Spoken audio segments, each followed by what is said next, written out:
जनता के सवाल हैं। एक तो लोग महंगाई से बहुत त्रस्त हैं, आपने जवाब दिया गोलमोल, लोगों को समझ में नहीं आया। सॉरी, जो महंगाई पे सवाल पूछा गया था, शायद प्रभु जी ने पूछा था हाँ जी, कि देश में इतनी महंगाई है, उसका आपने बहुत ही डिफिकल्ट आंसर दिया। शायद आम आदमी को समझ में नहीं आएगा। मेरे पास किसी का प्रश्न आया कि समझ में नहीं आया मैडम ने महंगाई पे क्या बोला। दूसरा मेरा प्रश्न मैडम बेरोजगारी के ऊपर है। आपने कहा लाखों रोजगार सृजित होंगे। सरकार का वादा था 2 करोड़ रोजगार देंगे, 2 करोड़ और घट गए बजाय रोजगार देने के, और बेरोजगारी ज्यादा हो गई। और जो एक छोटा सा मैडम आपका एक इशू था, शुरू से चला आ रहा है पार्टी का, कि ब्लैक मनी वापस लाएंगे। कोई ऐसा डेटा है कितना ब्लैक मनी वापस आया आज तक? इन्फ्लेशन के बारे में जो मैंने जवाब दिया वो जवाब मैं दोहराऊंगी, मगर वो अगर आपको गोलमोल लग रही है मैं किसी और से जवाब दूंगी, क्योंकि मेरा बोलने का तरीका शायद आपको हिंदी में और इंग्लिश में दिक्कत है। I'll ask somebody else to answer it. There is no गोलमोल सर। बजट जब प्लान करते हैं और एसेंशियल सर्विसेज का एक कमिटी जो है मंत्रीगण का, ये बार बार हम बैठते हैं, बात करते हैं। हाँ, जब इंक्रीज होता है प्राइस एसेंशियल कमोडिटीज का, मैं मानती हूं आम आदमी के ऊपर उसका दिक्कत जरूर पड़ेगा, उसको मैं नकार नहीं रही हूं। मगर oil seeds, oil, edible oil का प्रॉब्लम जब हुआ, तुरंत हमने ड्यूटी कम करते हुए पाम ऑयल का इंपोर्ट बढ़ाने के लिए एक बार नहीं 2 बार कोशिश की, और पाम ऑयल का इंपोर्ट, क्रूड पाम ऑयल का इंपोर्ट और रिफाइंड भी ज्यादा आ रही है, जिसका असर आजकल एडिबल ऑयल में जरूर पड़ रही है और मार्केट में खबर भी है।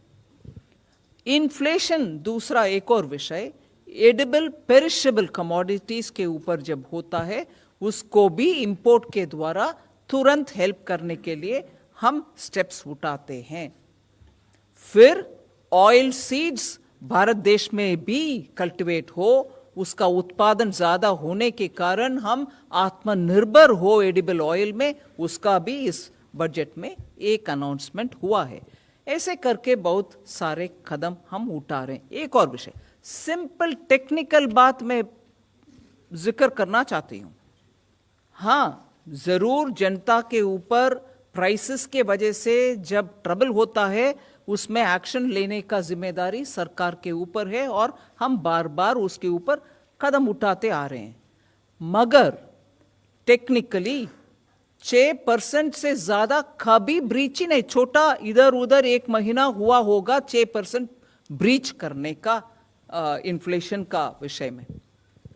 मैं याद दिलाना चाहती हूं, इस सरकार 2014 से लेकर आज तक we have not allowed it to go to double digits। जो याद होगा आपको, उससे पहले 2014 से पहले it was always in the range of 10, 11, 12, 13, even food products।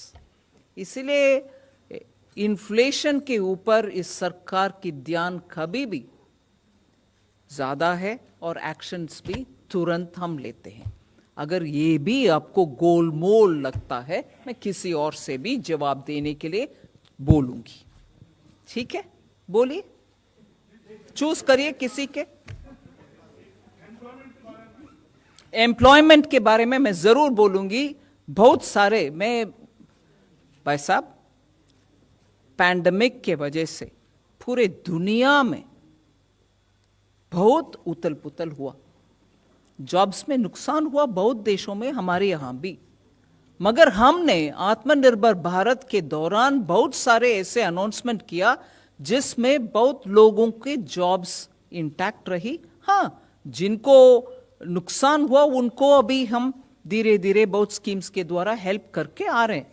ये नहीं नकार, I am not denying that there has been impact on jobs, मगर एकदम कुछ नहीं किया वो सही भी नहीं है। कल का इकोनॉमिक सर्वे में अनंत नागेश्वरन जी और हमारे principal economic adviser, I think is here, Sanjeev Sanyal, इतना विस्तृत रूप में जॉब्स के लिए क्या क्या पिछले साल में हुआ वो डिटेल दिए हैं। मैं संजीव से बोलूंगी, आपको जरा इंफॉर्मेशन शेयर करने के लिए. हाँ, so it will help you to know. Thank you. Number 260. Somanathan wants to. Yes. Just specifically on job. Yeah, but specifically on jobs and specifically what is in the budget. So one is there is an additional 2 lakh crores of lending to MSMEs which is outside the ECLGS. So ECLGS is for those affected. It's an automatic program for existing borrowers. This is for new lending to MSMEs unconnected with ECLGS. 2 lakh crore of additional provision has been made in this budget. ECLGS has, as already mentioned, been expanded for the hospitality and related sectors. The outlay on Pradhan Mantri Gram Sadak Yojana is up by 27%. And in addition to that, a provision is being made that in the capital expenditure support to state governments, if state governments have certain priority projects in PM Gram Sadak Yojana have been identified, we will even take the 40% state share on those components so that the states have no burden in carrying out these works. These are extremely labor intensive projects. And in addition, of course, there is a huge increase in capital expenditure. It has a very high employment effect. We have a new scheme for the Northeast, which is abbreviated as PM Divine, which is the PM's development initiative for the Northeast.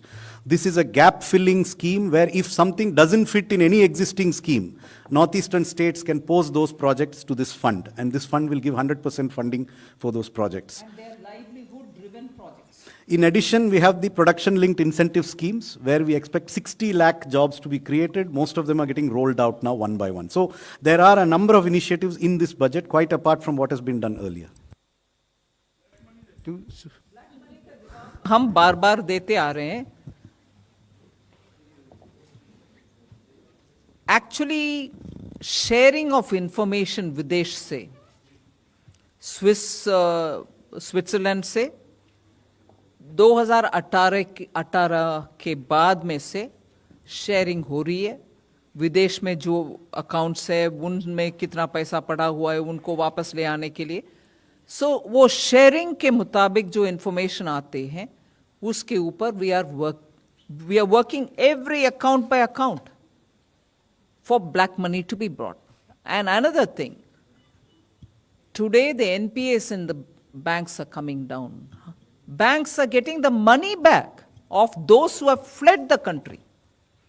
Having taken the money of the banks and having gone out, वो पैसा जब वापस आ रही है वो भी in a way partly black money ही होता है जी, जिसका टैक्स नहीं भरा, बैंक को पैसा चीट करके चले गए.